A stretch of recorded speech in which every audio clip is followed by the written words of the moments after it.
Assalamualaikum warahmatullahi wabarakatuh. Perkenalkan, nama saya Filia Barokah, NIM O0220048 dari Prodi Pendidikan Kepelatihan Olahraga, kelas teori B.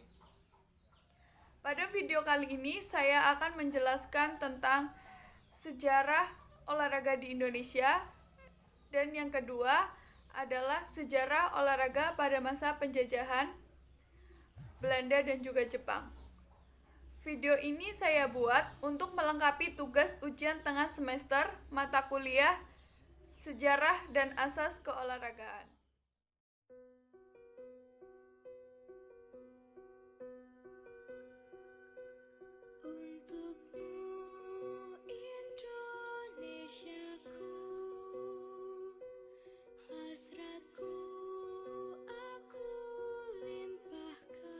Masa prasejarah. Masa prasejarah terjadi dua periode, yaitu Proto Melayu pada tahun 2000 sebelum Masehi dan juga Deutero Melayu pada tahun 1500 sebelum Masehi. Mereka datang ke Indonesia dengan menyusuri Selat Malaka dan juga Laut Cina. Mereka menyebar di Indonesia pada dua pulau besar, yaitu Pulau Jawa dan juga Sumatera. Adapun ciri-ciri dari suku Deutero Melayu Muda, yang pertama, mereka sudah pandai menggunakan logam, kemudian mereka sudah pandai mengolah tanah, dibuktikan dengan kepandaian mereka menanam tumbuh-tumbuhan seperti padi, jagung, ubi, dan masih banyak lagi. Kemudian mereka sudah menetap di sebuah desa, mereka sudah tidak nomaden. Mereka sudah memiliki desa sendiri. Kemudian masyarakat di sini sudah mengenal religius. Sebagai bukti, mereka sudah mengenal pemujaan-pemujaan. Salah satunya adalah totem. Totem diisyaratkan dengan tarian-tarian. Pada masa ini, pendidikan jasmani penting karena pendidikan ini mencerminkan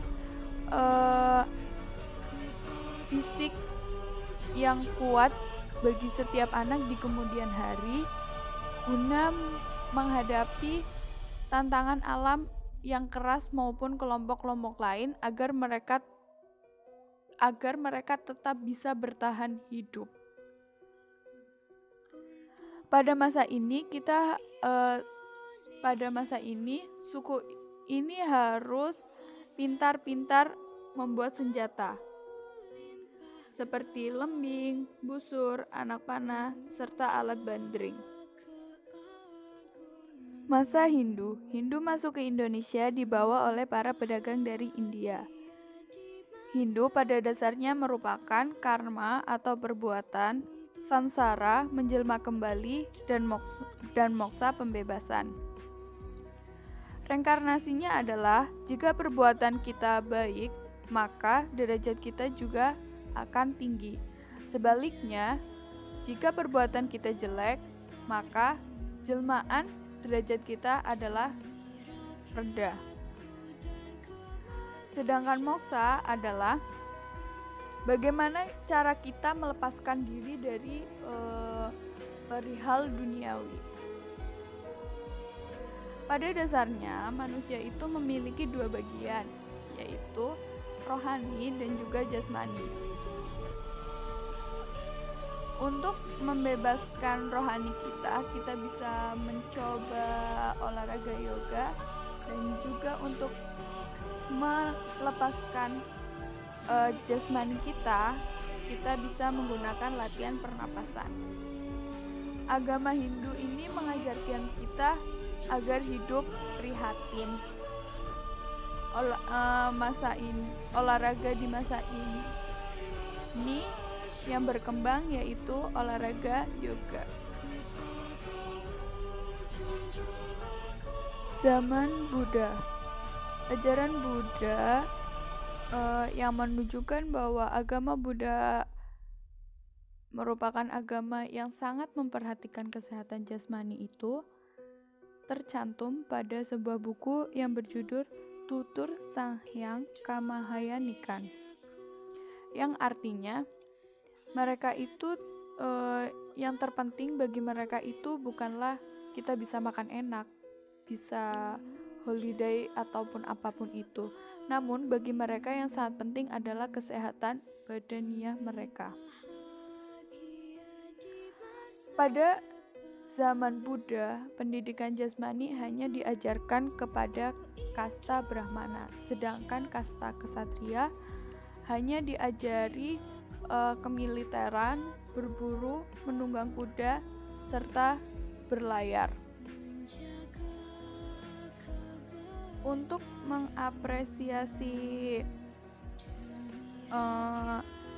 orang-orang yang gemar berolahraga, maka pada setiap 1 tahun sekali raja mengadakan sebuah event perlombaan memainkan senjata dan juga membunuh binatang buas. Sebagai hadiahnya, raja tersebut memberi upeti kepada sang pemenang. Pada masa kerajaan Islam, Islam datang ke Indonesia dibawa oleh para pedagang dari Gujarat. Islam ini mengajarkan kita agar patuh terhadap Tuhan dan juga pemerintahan. Tujuan dari pendidikan jasmani pada masa ini adalah untuk memperkuat fisik kita agar bisa mempertahankan hidup dari lawan. Siapa lawan kita? Pada abad ke-16 pada masa ini, lawan kita merupakan para kaum kafir. Pendidikan jasmani pada zaman Islam hanya diajarkan di sebuah langgar-langgar pesantren. Mereka juga hanya diajarkan olahraga bela diri seperti pencaksilat, gesrek, dan juga debus. Selain itu, mereka juga diajari pendidikan rekreasi seperti genjring dan juga rebana. Pada masa ini, penjas ditekankan pada ilmu keprajuritan seperti menunggang kuda, memainkan senjata, kekebalan tubuh, dan juga strategi perang. Adapun daerah-daerah yang terkenal dengan keciri khasan olahraga pada masa Islam dahulu hingga sekarang yang masih dikenali oleh masyarakat Indonesia. Yang pertama, dari Jawa Barat ada tarian ujangan. Tarian ini merupakan tarian yang digelar atau biasanya dipentaskan pada bulan purnama dan setelah panen.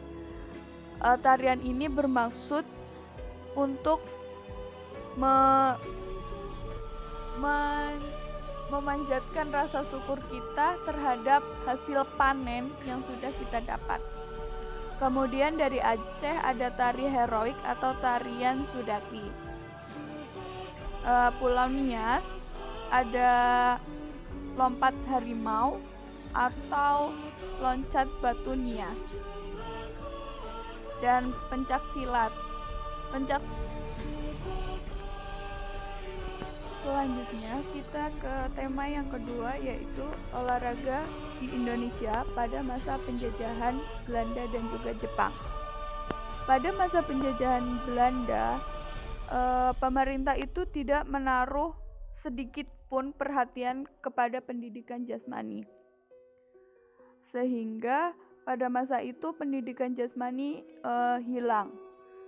Namun pada akhir abad ke-19, pendidikan jasmani baru tumbuh kembali di sekolah anak-anak Eropa yang berkembang pada masa itu. Apa sih latihan jasmani yang diberikan? Yang pertama ada senam sistem Swedia, yang kedua ada atletik, kasti, bola bakar, sepak bola, dan juga bola tangan. Senam sistem Swedia itu dikenalkan pada tahun 1916 oleh Dr. Minkena dan juga M.J. Juten serta kawannya yang satu lagi yaitu Dr. Ni Wen Huis. Namun sistem senam Swedia ini kurang mendapat perhatian dari penduduk bangsa Indonesia. Penduduk bangsa Indonesia tidak tertarik pada senam ini. Tapi di Jawa Barat terdapat salah satu bukti sejarah kalau sistem senam Swedia itu pernah ada di Indonesia dengan ditemukannya ring dan juga restok. Atletik ini cukup disambut baik oleh bangsa Indonesia. Hal itu terbukti karena atletik ini banyak digandrungi oleh para pelajar di sekolah lanjut. Hal tersebut karena banyak event-event yang digelar pada masa itu. Adapun cabang yang dilombakan yaitu jalan, lari, lempar, dan lompat. Nomor perlombaan yang dilombakan untuk putri dan putra cenderung sama, yaitu lompat jauh, lempar lembing, lari 200 meter, lempar cakram, dan lari 1500 meter. Namun ada sedikit perbedaan, yaitu untuk putri tidak ada lari 1500 meter, melainkan adanya lari gawang 80 meter. Kemudian olahraga permainan. Olahraga permainan yang digandrungi oleh anak SD ada kasti dan bola bakar, serta sepak bola dan bola tangan. Sangat digandrungi oleh mereka yang berada di pendidikan menengah umum.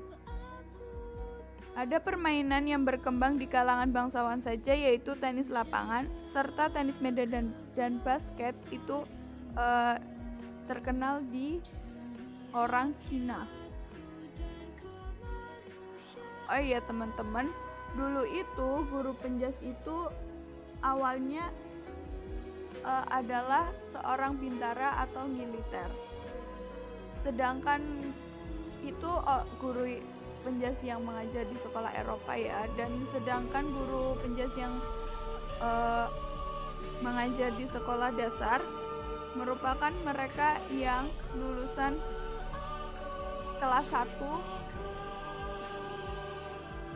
di HIK dan HKS. Mereka mendapat akte penjas setelah kursus 1,5 tahun. For your information ya teman-teman, PSSI itu dibentuk pada tanggal 29 April 1930 yang mana diketahui oleh Insinyur Suratin. Pada awalnya anggota PSSI itu hanya Yogyakarta, Solo, Madiun, Bandung, Jakarta, dan Surabaya. Kemudian masa penjajahan Jepang. Pada masa penjajahan Jepang, Jepang membentuk sebuah gelora atau gerakan latihan olahraga rakyat. Gelora ini menggantikan PSSI. Namun, Jepang itu tidak cuma-cuma membentuk gelora. Mereka melakukan hal tersebut untuk menarik simpati dari masyarakat Indonesia. Adapun olahraga yang berkembang pada masa penjajahan Jepang yaitu badminton, judo, dan juga baseball. Terima kasih karena telah menonton video saya. Saya meminta maaf apabila banyak kekurangan. Wassalamualaikum warahmatullahi wabarakatuh.